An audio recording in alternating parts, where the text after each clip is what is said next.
Life in the countryside on our little farm in the mountains of northern Portugal is always busy. There's always something to do, children to look after. I was just about to do that, buddy, inside the greenhouse. Do you want to help me? Animals to take care of. Naughty, naughty chickens! Food to be grown and created. And then you push it into a baking tray lined And of course, we've got a house to build. This is what life is like, living on 3 acres of mountainside in northern Portugal on an average day, creating a homestead. Although, if you've been here a while, you'll know that very few days around here are average. And if you're new to our world, then please subscribe and join us as we build our dream. Good morning from a... Well, there you have it. Good morning. From a pretty overcast day in the mountains of northern Portugal. We had such a glorious sunny day yesterday, and today the clouds have just rolled on over again, and it does make things feel a little bit chilly, but it's quite moody. But everywhere you look are the signs of spring. Things are budding, little buds on the ends of branches, tiny little leaves unfurling, the oaks are getting going, the figs are getting going, in terms of their leaves, not their fruit, obviously. And it's just, it's magic, isn't it? Isn't this the best time of year? I love how everything just suddenly bursts to life. It's just magic. Anyway, today for me is a day of homestead chores, if you will. I am going to clean out the chicken coop. I've just made sure that they're fed and watered. We'll let them out a little bit later. I actually put some extra bits in their food because some of them have got really kind of mucky looking feathers on their bottoms, and I'd love them to just kind of thrive and get healthy. So I put some oregano and some grated ginger into their chicken food this morning, which I've read is really, really good for worms and parasites and things. Chickens don't actually have taste buds, so you can put things like that in their food without it putting them off. So we've done that this morning. I've also put some apple cider vinegar in their water just to help boost their immune system. I need to go now and clean their coop. I'm then going to water my greenhouse. John today is going to be rendering the wall outside the stone house and the new kind of raised bed that we've built there, so that we can paint it later on this week, which is great. I've been waiting for that moment for ages, and finally we've got a gap in the rain that's big enough for us to be able to do that. But the biggest project for me today is to set up my first attempt at a no-dig bed. I'm going to start small with a small little test patch. We'll see how we get on this year, and hopefully expand it over the coming year so that eventually most of our growing space is no-dig. And, well, we'll just see what else kind of pops up in the day. There's always lots to do. And kind of life on a homestead, there's just constant jobs. In fact, I've already also dug in a raspberry bush this morning. So there's always something to do as you wander around. Good morning, everybody. And it's been a stop-start kind of a morning so far, which is a little bit frustrating. You know those days where you think you've got the right tools for a job and then you go and search for those tools and actually you don't have the right tools for the job. It's been one of those mornings. So the plan today is, before these flowers start to take over and start to grow really, really big, I'm going to want to finish off the rendering and do a final coat of rendering on the walls all the way around here.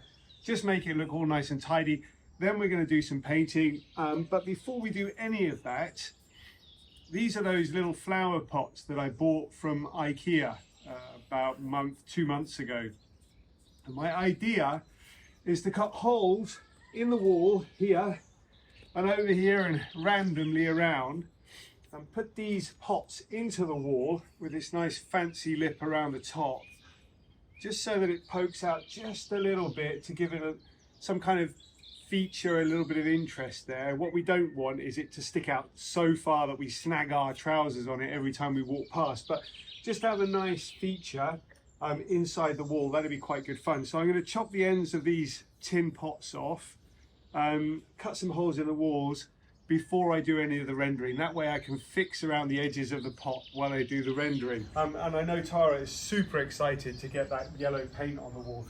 These tins, of course, also going to be acting as a way to release some of the water from behind this wall when it rains very heavily.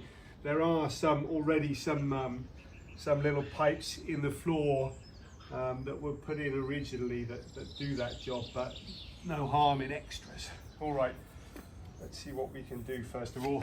So I'm going to use one of Crusoe and Sawyer's felt pens. Sorry about that, boys. Not ideal, I know, but thanks very much anyway.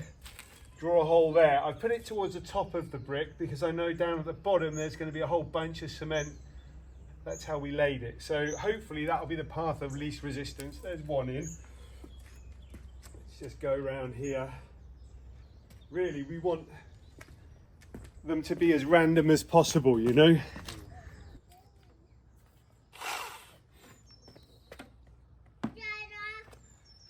Hello, boys.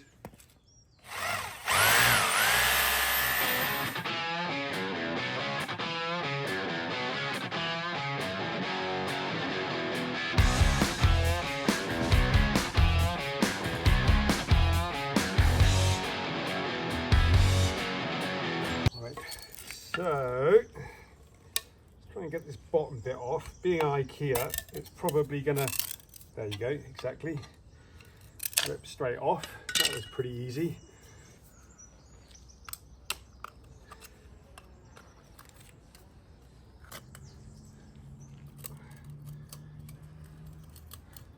All right. Dad, why are you cutting that in half? I'm not cutting it, buddy, I'm just folding it a little bit so that it goes together a little bit better. There we go. Dummy? Thanks, buddy. Just in time, Mum. Is it? Good. I'm good at that. There we go.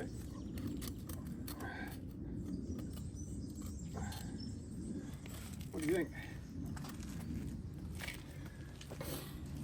So, as you guys can see, I am using my Jackery Explorer 1500 Pro. This piece of kit is very fast becoming one of my most useful tools on the farm. It's starting to get a little bit grubby and well used. That's because basically wherever I go around the farm, I just pick this badger up and off I go. So let me tell you a little bit about the Jackery Explorer 1500 Pro. We've of course got our normal socket plugs here. The ones that, well, run drills and wood chippers and grinders and cement mixers and all that kind of other stuff. We've also got over here a very handy light, of course USBs and USB-Cs. Display of course tells me everything I need to know. At the moment I'm 88% charge. It's not connected to the solar panels that do come with it, but I'm also loving how the solar panels fold up. I can pick them up and I can just wander off with them too. Well, I've been using other power boxes before in the past and Jackery has become the preference, and I think that that's probably because of its portability. I know Tara also likes using this particular box. She's been down building the stone pizza oven using this particular box, again because it's so easy to pick up, just wander off with. What I also love about this particular box is how quickly it charges. I know that if I plug this into the wall and I charge it up, it's 2 hours from 0 to 100% just like that. I also know that it supports 1400 watts worth of solar panels, which basically does the same trick. So if you're delighted by Jackery, you love the colors and you'd like to add one of these wonderful boxes to your toolkit, then please do click on the link in the descriptions below. And hang on a minute, I think around about here is one of those funny little codes. If you hold your telephone up in front of it, click the camera button, you'll go straight through to the Jackery website and you'll be able to see what deals they've got there for you. Great piece of kit, absolutely loving using it. Hope you do too. Cute, love. They look really sweet. Mum, look. Nice. I love it. Good idea. You know, these are like some of your craziest ideas are the ones that always turn out the best. And when you bought these at IKEA, I was like, I'm sorry, what? Pleased. Yeah, I think it'll be good. It's more interesting, isn't it, than just having a hole in the wall. So it's really sweet. I just put Sawyer down for his nap. He's still napping in the buggy during the day because it's so nice to be out in the fresh air. And it was the first time I've kind of had to negotiate where to put him because the guinea fowl are behind him and they're so noisy. yeah. And you're here drilling holes in the wall. So where have you put him? Between the two of you. Is it? Okay.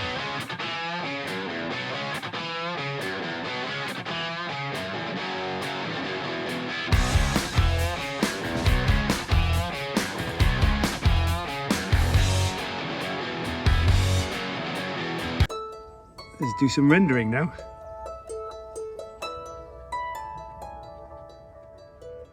John's taking a quick break from the wall project and I'm finally going to go and get on with what I've set out to do. Oh, it's so pretty watching the colours change this time of year. I look across the hill there behind me and you can kind of see trees starting to get their leaves, and it's all kind of coming to life. And soon that is just going to be a riot of colour, and you probably won't be able to see much of it. Can you see how this oak is getting its leaves behind me? Right, let me go. I am procrastinating. I don't love cleaning up the chicken coop.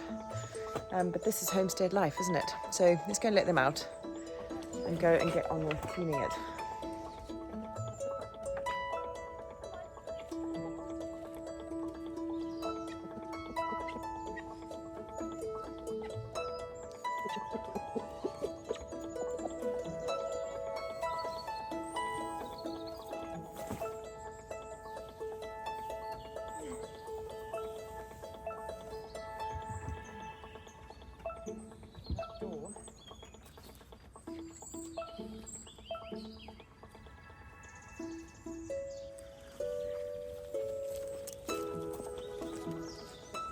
Okay, so this is the patch I'm going to start with for my no-dig experiment.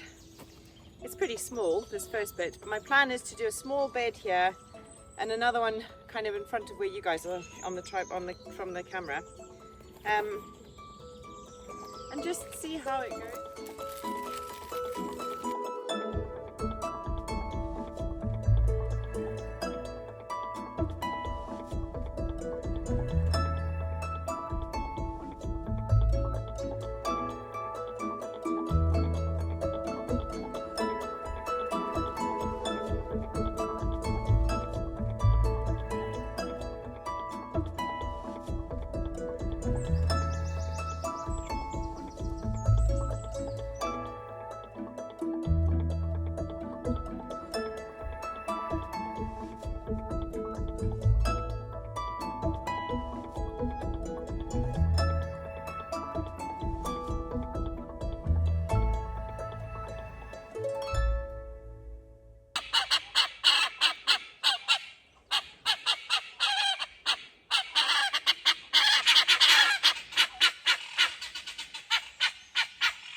Miss, those are not for you. Okay, so putting a little chicken wire fence around my no-dig bed is now a requirement. John and I were just talking about future plans for this whole part of the farm, and we need more fencing. We need to be able to partition everything. It's been really great living all free and easy and the chickens coming everywhere, but we don't love them coming into the courtyard because it gets really messy. And so we're thinking to put up a few more fences around just to partition the farm a bit better. And certainly around my greenhouse and my veggie garden, it is important to be able to keep them out because I don't want to have to sit here watching them to make sure they're not eating things they shouldn't be eating. Cheeky birds. Let's see how that goes on.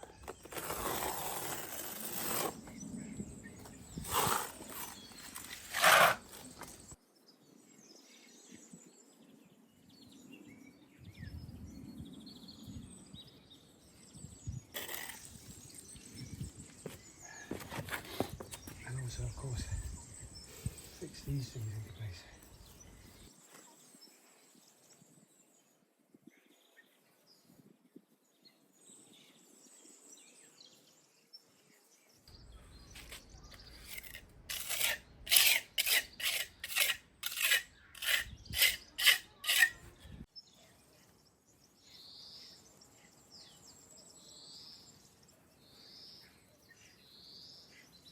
I have a little helper who's arrived. You want to water the plants? Yeah. Okay. Should we put some water in your watering can? Yeah. Okay. Oh, he was just about to do that, buddy, inside the greenhouse. Do you want to help me? Yeah. Yeah. Okay, well, I got to put the water in it, silly. Okay, there you go. I'll have to wait until you lose interest, I think. Otherwise, it's just going to be a fight, hey?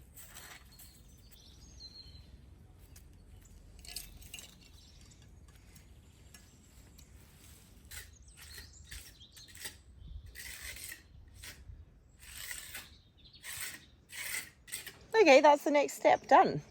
I've mulched it. I think that's what's called. Anyway, I think that's the mulching, right? Anyway, I've got a layer of some decomposed, some not so much, compost and leaves and things from the compost heap. There was also a couple of earthworms in there, so that's great.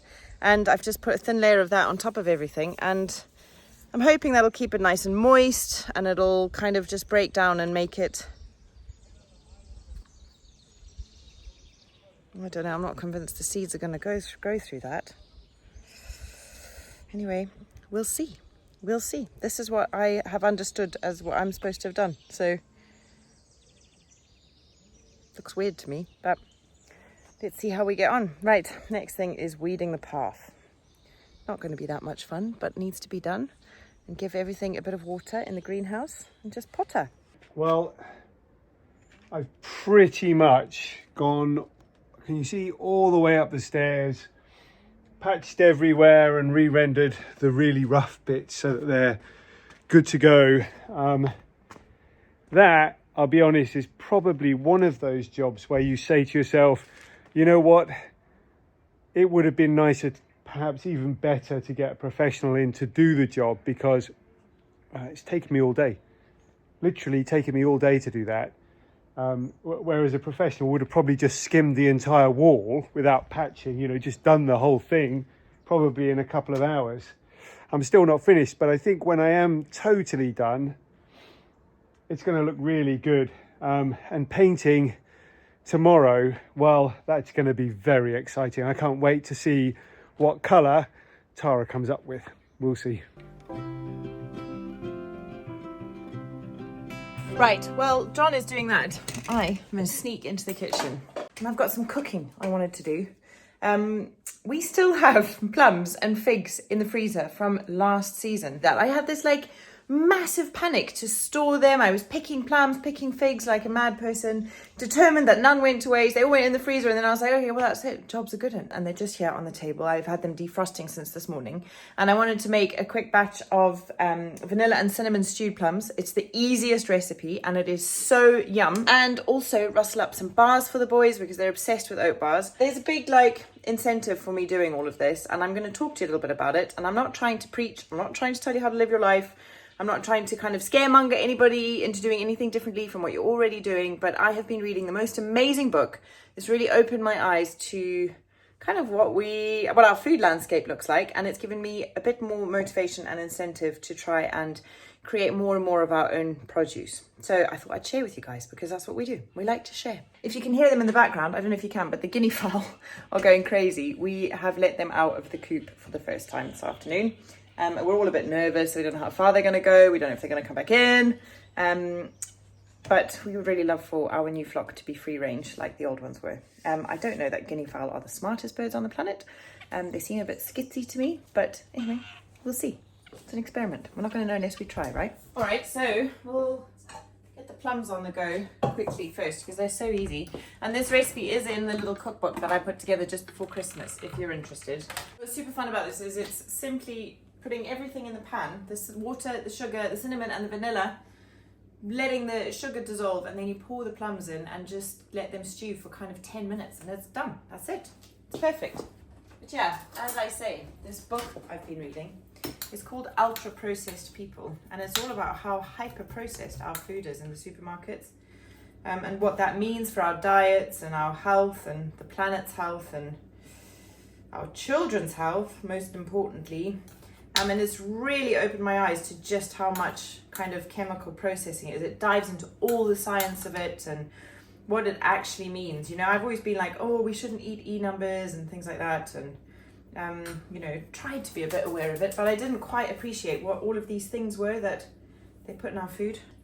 It's kind of changed our lives, I think. I don't know that I'll ever not be able to see it now. So to me, it makes a lot of sense to try and get as little of that in our diet as possible. I'm sure it is possible to completely cut it out, but that would take some serious commitment, and I'm not sure I'm there just yet. But I think the less we eat of that, the better, right? Here's an example for you. Shop bought bread. That stuff has got like 40 ingredients. Bread should only have 4 ingredients: flour, salt, water, yeast. If you're interested, I'll link the book in the description below. I have found it absolutely fascinating and truly very inspiring. I'll also link our little cookbook below if anybody's looking for some new inspiration. I'm in no way a recipe designer or a pro chef, but I put together some of our favourite family recipes made with real food that we enjoy eating. They're all plant-based, but you could add meat to them if you wanted to. There's no pre-prescribed ways of doing things around here. So if you want to check that out, the link's down below as well. There's a version where I recorded a little video with each recipe. Some of them John did, which is super fun. Anyway, it's all quite chaotic. It's all a bit kind of real. Like I say, I'm no pro chef. Just a mom who wants to feed my kids real food. Vanilla makes it look a little bit messy, but all of that sugar is dissolved. So I'm going to pour the plums in.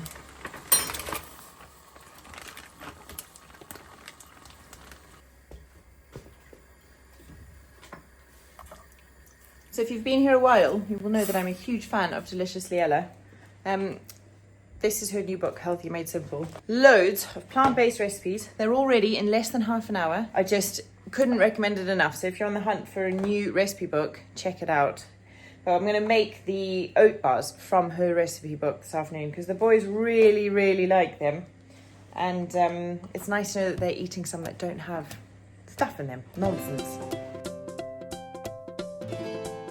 This is my favourite part of my kitchen. All my nuts and seeds in little jars. We genuinely, because we can see them, we eat them every week.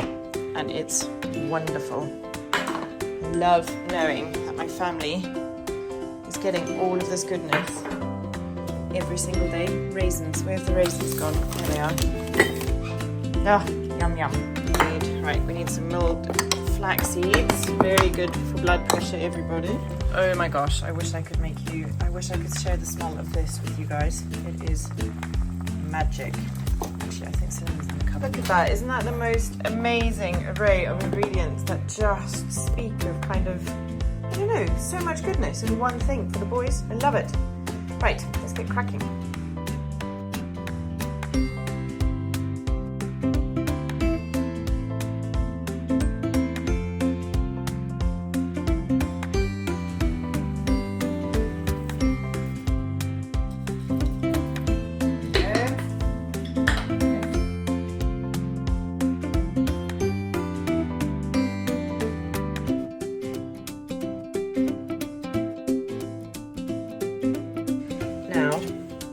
Switch the plums off. Have a look at these.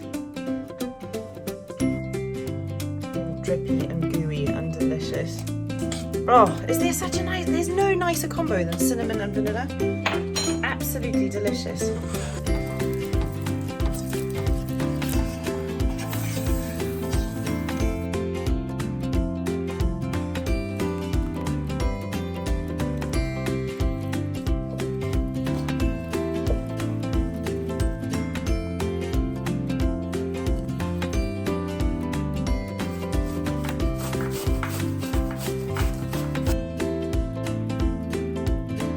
All a mix, and then you push it into a baking tray.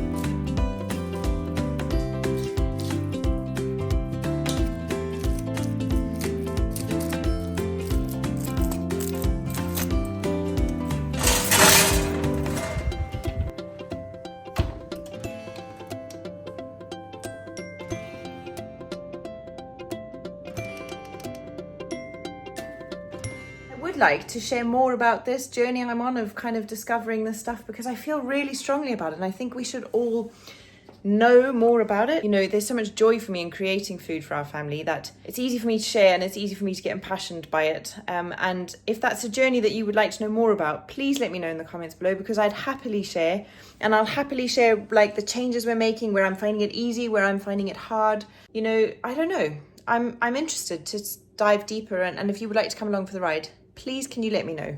Okay, that's it. 25 minutes. I'll let you know how they go. In the meantime, I'm gonna go and check on those chickens, see how they're enjoying being out and about. I can still hear the guinea fowl going crazy, so I don't know if they're actually enjoying themselves or they're just completely terrified. I'm pleased they're out though. You know, we want them to have a good life, we want them to be happy, and I know from experience that they'll be so much healthier if they're able to go out and dust bath wherever they fancy, if they can eat lots of greens. So, yeah.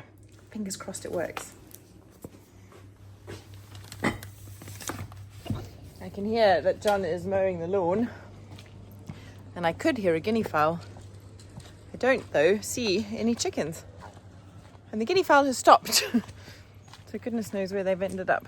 Ah, there is one guinea fowl in the coop. Where is everybody else?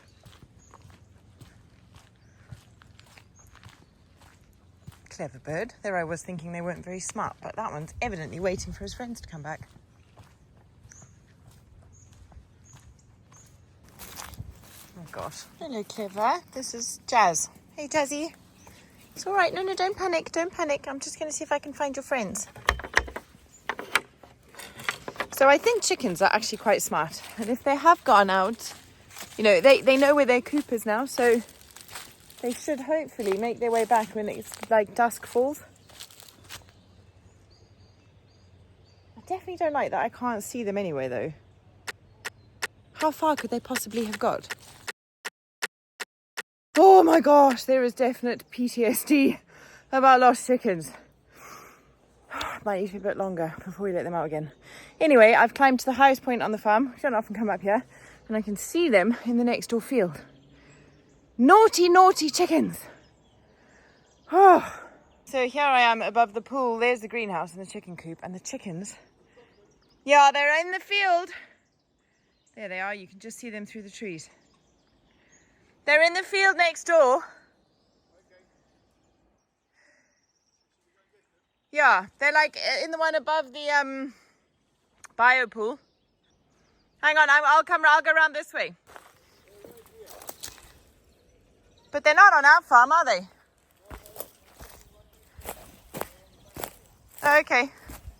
Anyway, these are the back fields behind our farm, owned by somebody other than us, obviously. But between us and Joao's family's farm. So let's go and have a look. Naughty chickens. John and I were saying, you know, we want them to have a good life. We'll let them out. We'll see how it goes. If something terrible happens, at least we were trying to give them the best life we could. But I don't think I can do that again. I really don't think I can lose chickens again. It's too... Anyway, what to do? What to do, folks? What would you do? There they are. Naughty things. Come on, chookies. Please don't go out of sight. You make me really nervous. Hey? Oh, maybe I'll just sit and watch you for a bit, because it is so nice to see them in the grass and eating. Lots of greens. It's a perfect place for them. Our old chickens we really got to know, and they all had such different personalities, and it taught me so much about animals and about how they're not all created equal, you know. They've all got their own little quirks and stuff, and I can already see that our one brown hen is really like whatever. She's just off on her own little mission. She doesn't care where everybody else is. She's not bothered at all. The little white one, Marilyn, is very skitsy. She's a bit of a diva, which is fitting. The cockerel needs to assert himself a bit more, I think, because everybody's not kind of following him. Big fat hen, who's the big speckly one, she's definitely got this presence of like a big mama of the place, so that's cool. And our lovely Tuds is just a bit of an airhead. She sort of runs around a bit scatty. She always has done. She always was like that, even in the old flock. And then the other brown hen, I don't really know just yet, but we'll get to know them. Okay, so a few minutes... You've got midges in your hair.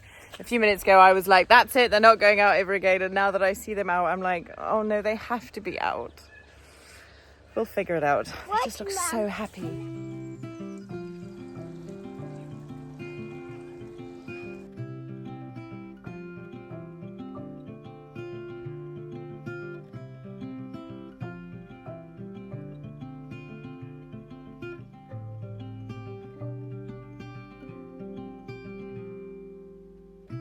Miles and miles on the clear blue skies.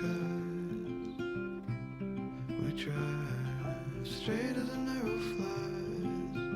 Nowhere to be, no dreams to chase tonight. We've got time to waste, let's waste it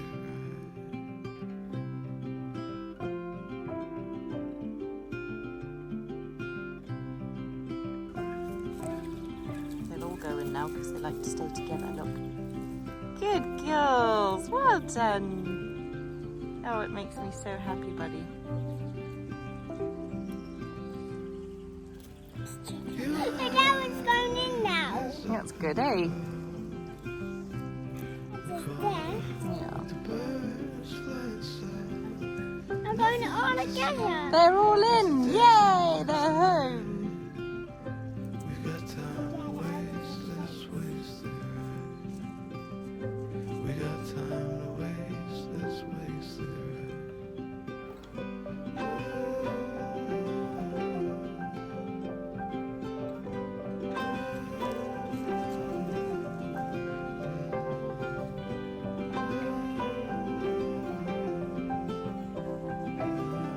Right, the ultimate taste testers have arrived. That's me, is it? I like these bars They're too. delicious, aren't they? Yeah, they You are. want to try them? Yes, you want one too. What's wrong? You want your shoes off? Yeah. Okay, Daddy, can you sort out the shoes? Chris, hang on a second. Oh, well done. Did you get it out? Okay, wait. Yeah, I'm gonna taste it. Are you excited? You do. You do. Oh, these look like good ones. Ba ba ba ba ba ba ba ba ba ba My ba. cooking of these was also quite chaotic. Ba ba ba ba ba ba ba. A big bit, Mum. A big bit. Big.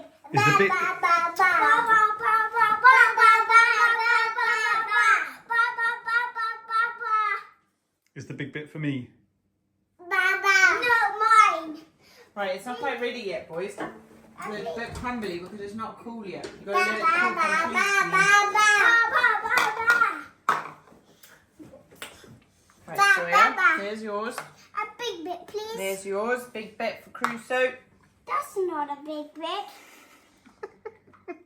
See what I mean? Ba ba ba. Ba. You good? Yeah.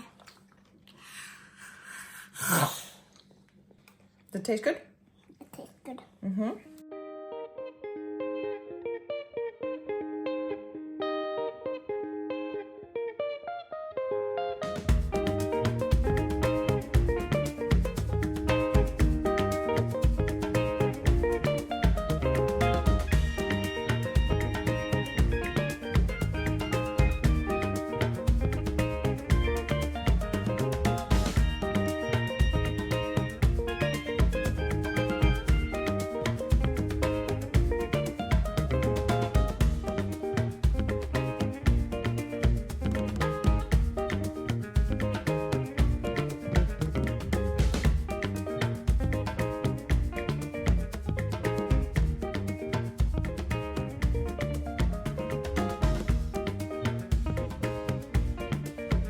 We got the whole family involved. We do, yeah. Busy. You're doing a good job, Sawyer. Good work, buddy. Yeah, that's gone quick. It's good paint. Quick, Yeah. I'm getting blisters. Lazy man's hands, darling. Your words, not mine.